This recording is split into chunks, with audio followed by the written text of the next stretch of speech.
மாப்பிள எப்படி இருக்க? ஜோரா இருக்க மச்சான். நீ எப்படி இருக்க?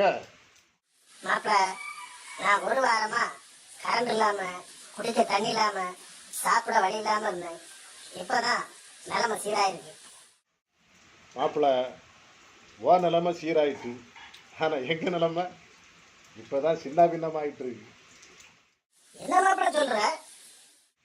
மாப்பிள்ள, சென்னையில வெறிச்ச மழை கிராமத்துல வச்சு கொளுத்து கொளுத்து நீ கொளுத்துது. நான் வேணா வீடியோ காட்சி அனுப்பி விடுறேன், நீ பாரு.